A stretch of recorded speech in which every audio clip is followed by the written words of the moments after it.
कैसे हैं सब लोग। स्वागत है आप सभी का आज के क्विक न्यूज एनालिसिस में। 11 दिसंबर एक्चुअली 10 और 11 दिसंबर दोनों की न्यूज हम लोग कवर करेंगे। Well apologies for the delay. Actually सुबह बहुत इंपॉर्टेंट वर्डिक्ट सुप्रीम कोर्ट का आ रहा था, so I one as analysing that for you guys and उसके ऊपर मैं बहुत जल्द एक वीडियो आज लेके आऊंगा आप सभी लोगों के लिए शाम को। एक शॉर्ट्स मैंने अपलोड किया है on the quick summary of it, तो वो आप देख सकते हैं। उसके अलावा क्या इंपॉर्टेंट की टेक अवेज हैं फ्रॉम दी पॉलिटी परस्पेक्टिव, उसको हम डिस्कस करेंगे आज जो मैं वीडियो अपलोड करूंगा। बाकी तो खैर आपको पता ही है कि Monday to Saturday we are carrying on this initiative, चलता रहेगा आपके एग्जामिनेशन तक। उसके अलावा हम लोग डेली प्रीलिम्स एमसीक्यूज भी सॉल्व कर रहे हैं ऑन करंट अफेयर्स। तो चलिए शुरुआत करते हैं आज के वीडियो की। आज है 11 दिसंबर मंडे एंड कुछ इंपॉर्टेंट टॉपिक्स हैं। ज़्यादा कुछ खास एडिटोरियल सेक्शन में नहीं आया है जिसके बारे में हम बात करें। बाकी जैसे मैंने बताया 10 जो लोग नए हैं 10 बजे सुबह हम लोग डिस्कस करते हैं। जनरली आज थोड़ा लेट हो गया है बिकॉज मेरा थोड़ा गला ठीक नहीं था and then I was analysing this judgement. उसके अलावा शाम को 8 बजे daily current affairs MCQ prelims की प्रैक्टिस हम लोग करते हैं। 5 क्वेश्चंस हम लोग अभी सुबह देखेंगे, 5 एडिशनल क्वेश्चंस करेंगे। टेलीग्राम चैनल पे आपको पीडीएफ मिल जाएगा, जो भी नोट्स हैं एडिशनल वो सारी चीज़ें यहाँ मिल जाएंगी।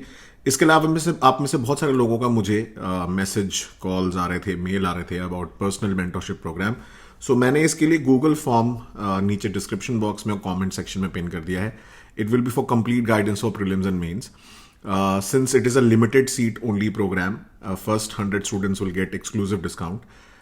ये मेरे साथ 1-to-1 होगा, सो इसमें ये नहीं है कि टीचर कोई और है, मेंटोर कोई और है। I will be sharing my personal notes. आपको डेली वीडियोज़ मिलेंगे, करंट अफेयर्स के डेली वीडियोस मिलेंगे, एक्सक्लूसिव एक्सेस मिलेगा जो बाकी लोगों को नहीं मिलता है, specially related subjects like geography, polity, environment.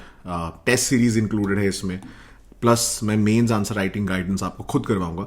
तो ये one of its kind programme है। जैसा मैंने आपको पहले बताया कि मैंने मेंस के लिए मेंटोरशिप करी थी अराउंड 30 स्टूडेंट्स की, जिसमें से लगभग 12 लोगों का सिलेक्शन हो गया है, बाकी लोगों का कॉल अवेटेड है।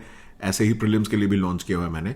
तो इसकी डिटेल अगर आपको चाहिए बस फॉर्म फिल कर दीजिए, नीचे डिस्क्रिप्शन बॉक्स में दिया हुआ है and I will get back to you, right. So उसके अलावा जैसे मैंने बताया बहुत सारे प्रोग्राम्स आपके लिए मैं लेके आ रहा हूँ। These are the list of few of them and a lot of videos will be coming in, right.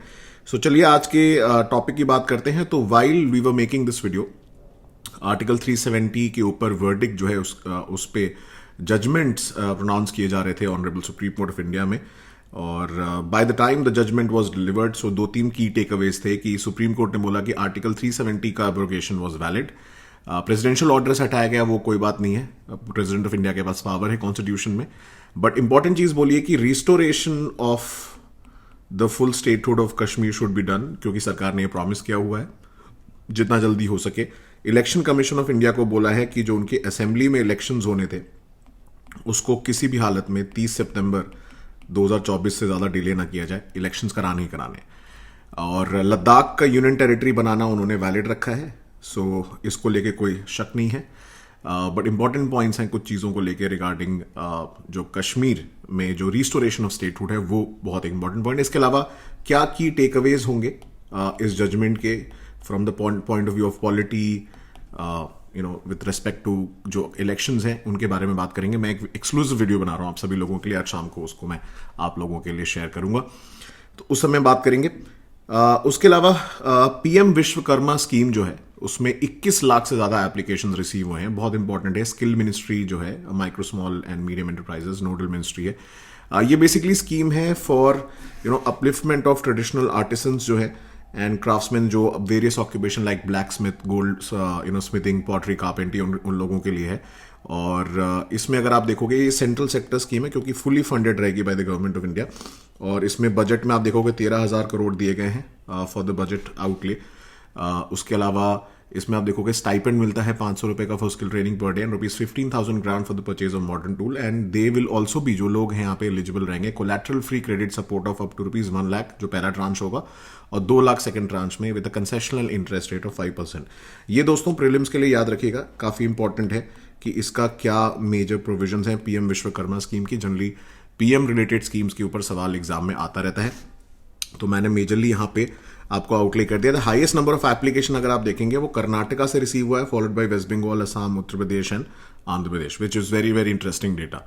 ठीक है, तो ये कुछ कुछ मेजर हाईलाइटेड पॉइंट्स हैं, इनको आप देख लेंगे। Right, moving on to the next one. पहली बार किसी कंट्री में अगर हम देखें ओवरऑल वर्ल्ड में किसी ने रेगुलेट करने की बात करी है एआई की, तो वो एक्सपेक्टेड था यूरोपियन यूनियन ही करेगा। सो यूरोपियन यूनियन ने एक हिस्टोरिक अग्रीमेंट रीच किया है। They have become the first country, और बेसिकली क्या कह सकते हो कि first continent to set up a set of rules for regulation of AI. तो इसमें सेफ गार्ड्स क्या होने चाहिए, क्लियर आप देखोगे कैसे इसको एथिकल वे में कैसे यूज किया जा सकता है। और आप जैसे भी जानते हैं कि जो ईयू है उनका वैसे ही डेटा प्रिवेसी लॉ बड़ा इंपॉर्टेंट है, जीडीपीआर ऑलरेडी प्रीलिम्स में पूछा जा चुका है। एंड इंडिया में अगर हम देखेंगे, इंडिया ने भी हमने बात करी हुई है कि इसको एथिकल यूज कैसे कर सकते हैं। इनफैक्ट इंडिया में समिट भी होने वाला है। सो डिजिटल पब्लिक इंफ्रास्ट्रक्चर को कैसे और ज़्यादा रिस्पॉन्सिबल बनाया जा सकता है, तो एआई के ऊपर भी भारत सरकार काम कर रही है। एट द सेम टाइम जो ईयू का ये जो अग्रीमेंट या रूल है उसमें कई सारे रिस्क लेवल के बारे में बात की गई है, जैसे अनएक्सेप्टेबल रिस्क हैं जो सीरियस थ्रेट पोज करते हैं टू द हेल्थ सेफ्टी, इनको सीधे बैन कर दिया जाएगा। हाई रिस्क में पोटेंशियल फॉर हार्म ज़्यादा है तो उनके लिए स्ट्रिक्ट रेगुलेशंस हैं। लिमिटेड रिस्क में ट्रांसपेरेंसी रिक्वायरमेंट के बेसिस पे मिनिमम रिस्क वाले जो आइटम्स हो सकते हैं उनके लिए है। एंड मिनिमल रिस्क जिनका कोई ज़्यादा कंसर्न नहीं है तो ले आर लार्जली अनरेगुलेटेड।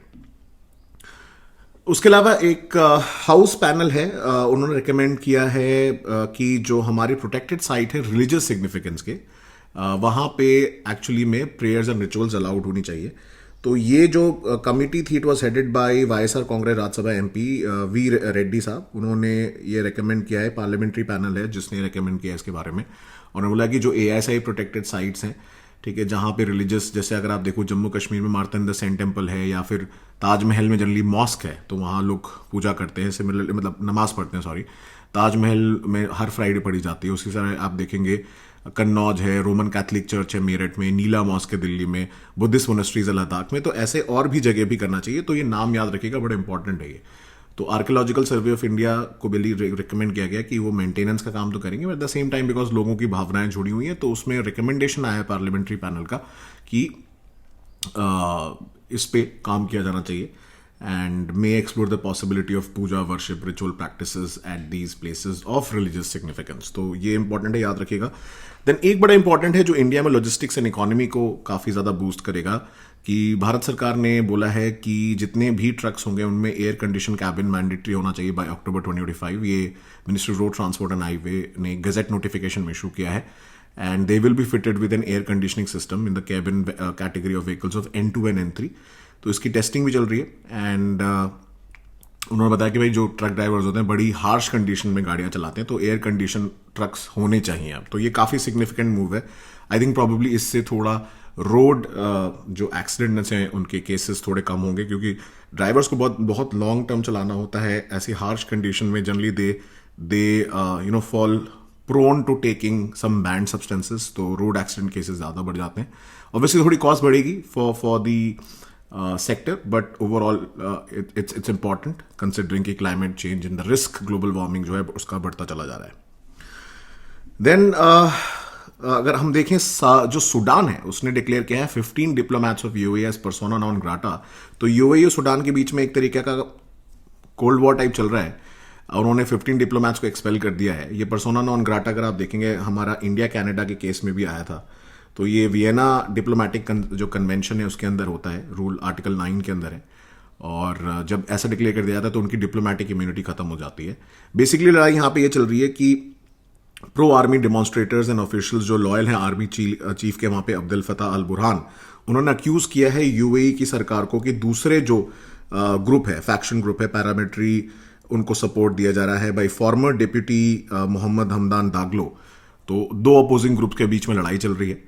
तो सूडान का मैप इसलिए प्रीलिम्स के लिए इंपॉर्टेंट है। सो सूडान एंड साउथ सूडान अलग हो गया था। सो सूडान साउथ सूडान इज जूबा उसका कैपिटल है। सो नाइल रिवर जाती है खार्तूम में, मिलती है blue Nile and white Nile, and यहाँ से नाइल रिवर बन जाती है। बड़ा important for exam. Bordering countries Chad, Libya, Egypt, Eritrea, Ethiopia, south Sudan, इनके बारे में याद रखिएगा। And so one of those areas जहाँ पे यूपीएससी का काफ़ी ज़्यादा फोकस रहता है। ठीक है, सो कब किस केस में किया जा सकता है पर्सोना नॉन ग्राटा डिक्लेयर? ये 4 कंडीशंस हैं: threatening national security, interfering in internal affairs, espionage, spying के cases, engaging in contact that is deemed to be offensive और डिसरिस्पेक्टफुल। तो ये डिटेल्स यहाँ पे दी हुई है in case we want to read more, otherwise जरूरत नहीं है। उसके अलावा स्विट्जरलैंड नॉर्वे के मिनिस्टर भारत आ रहे हैं बहुत इंपॉर्टेंट फ्री ट्रेड एग्रीमेंट के डिस्कशन को लेके। In fact I was a part one of these agreements in ministry of commerce, तो मैंने स्पेसिफिकली इसके अंदर डिस्कशंस किए हुए हैं, very very important for India. So इसमें अगर आप देखोगे जो 4 कंट्रीज हैं उसमें Norway, Switzerland, Iceland and Liechtenstein, ये जो कंट्रीज हैं generally they are 4 European countries जो यूरोपियन फ्री ट्रेड एसोसिएशन बनाते हैं आउटसाइड द यूरोपियन यूनियन। तो इनके साथ अलग से नेगोशिएशन होता है हमारा। अब इसमें कई बार सवाल उठ सकता है आपके लिए कि नॉर्डिक कंट्रीज कौन सी हैं, बाल्टिक कौन सी हैं, स्कैंडिनेवियन कंट्रीज कौन सी हैं। तो स्कैंडिनेवियन पेनिनसुला जो है देखिए वो ये है। तो यहाँ पे जो नॉर्वे, स्वीडन और डेनमार्क हैं स्कैंडिनेवियन कंट्रीज हैं, but they are also Nordic because Norse language जो है इनकी कॉमन है। सो आइसलैंड यहाँ पे इंक्लूड हो जाता है in Nordic countries including Finland. Baltic 3 countries हैं, एस्टोनिया, लात्विया एंड लिथुवेनिया। ठीक है, तो ये मैपिंग के लिए याद रखिएगा। तो इंडिया बहुत सारी कंट्रीज का साथ आप देखोगे बायलैटरल जो एग्रीमेंट है and trade and investment agreement renegotiate कर रहा है, स्पेशली यूके वाला, ऑस्ट्रेलिया वाला काफी ज्यादा इंपॉर्टेंट है। एंड ये कंट्रीज के साथ भी हमारे काफी सिग्निफिकेंट रिलेशंस हैं, specially with respect to trade, renewable energy. तो यहाँ पे ये काफी सिग्निफिकेंट होने वाला है। तो मैपिंग के लिए, इकोनॉमी के लिए बहुत इंपॉर्टेंट टॉपिक है, याद रखिएगा।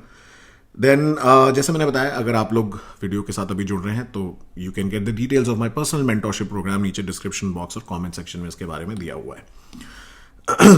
बाकी universal declaration of human rights 75 साल पहले अडॉप्ट किया गया था और उससे रिलेटेड कुछ पॉइंट्स आपको पता होने चाहिए। तो मैंने सारे आपके लिए ना आर्टिकल हाईलाइट कर दिए हैं कि आर्टिकल 1 क्या बोलता है, आर्टिकल 3, आर्टिकल 4, 5, 6।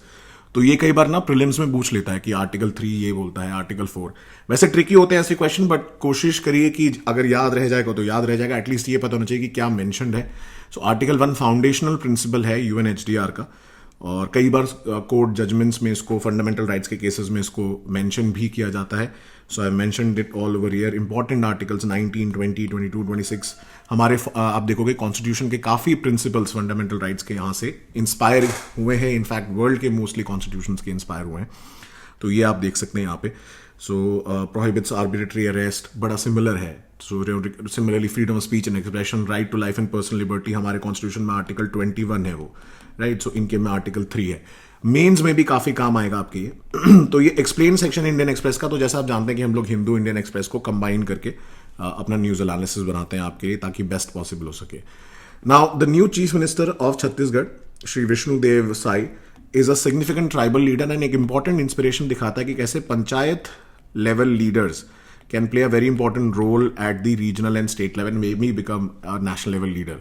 तो ट्राइबल लीडर उनके हार्डवर्क को रिकग्नाइज किया गया है, पंचायत से उठ के आए हैं, तो काफी इंपॉर्टेंट दिखाता है रोल कि हमारा 73rd and 74th amendment act ने कितना इंपॉर्टेंट रोल प्ले किया है in empowering normal citizens, tribal leaders, tribal people in our country. तो उसके कॉन्टेक्स्ट में एग्जाम्पल बहुत अच्छा हो सकता है GS2 में।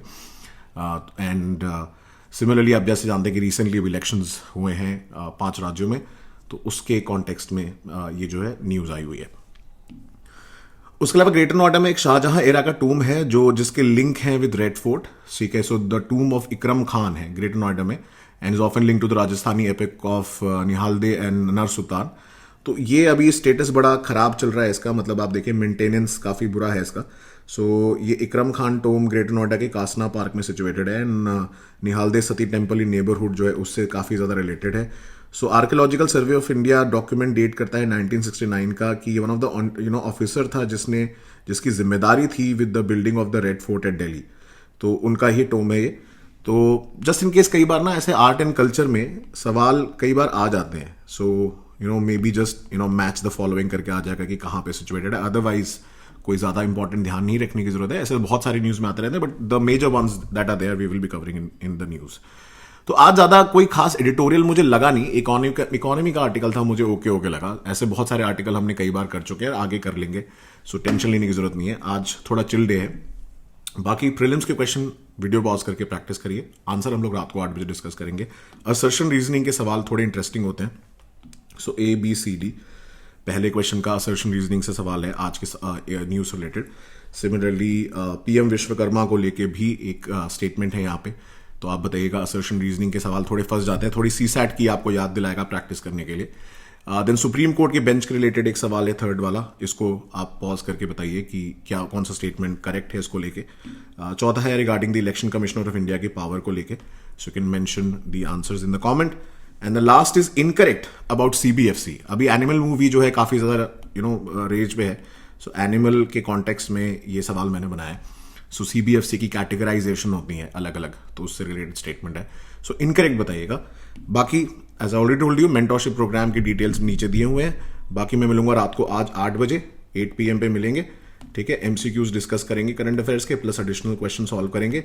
बट देखिए, रिलीजियसली फॉलो करेंगे तो आपको बहुत फायदा होगा। I am pretty sure already आपको हो रहा होगा, बट ध्यान ये रखना है कि इसको डेली फॉलो करना है, रिवाइज करना है। PDF आपको टेलीग्राम चैनल पर मिल जाएगी। Till next time, thank you so much, see you at 8 PM।